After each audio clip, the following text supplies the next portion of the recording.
السلام علیکم ورحمت الله وبرکاته ومغفرته.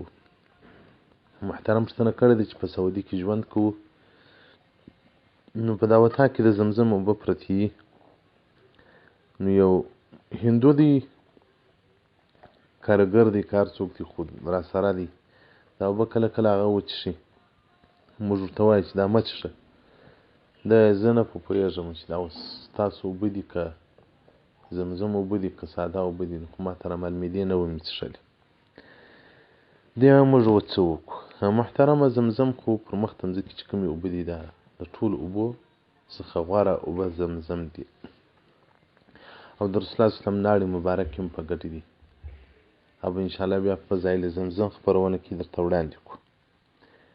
خو حنفیه علما کرام وایي ماء زمزم د داسې ځای په داسې مواضعو د امتحان کې دې نه استعمالېږي چې هغه د دې حیثیت ته بې عزتي ورسېږي د زمزم. نو نه دې مردار شي پر پرېولي، نه دې په مردار ځای کې ایږدي.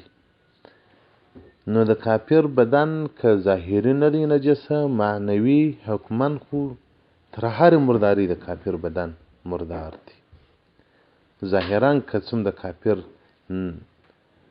ناوړي مثلا نه دي مرداري، لاسونه یې نه دي مردار، که په مرداري نه وکړه.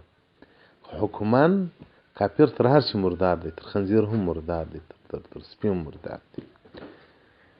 نو محترمه، دا اوبه مه ورکوئ، په جلا بوتل کې کښېږدئ، سم بوتل چې هر څوک یې پېژني. ده ته وایه دا مه څښه، تا مؤمن سه ایمان راوړه، باره به د دغه سترو نعمتو څخه برخمن سي. نو دغه سپېڅلې اوبه د ده مردار وجود ته داخلې سي. نو او که په دې نیت باندې بیا یې څوک ورکړي چې ګوندې ایمان راوړي، بیا به لا څه مشکل نه وي پکښې. نو کوشش وکړئ چې ایمان راوړي دغه نفر چې ملګری مو دی، نو خو دعوت ورکړئ د دین.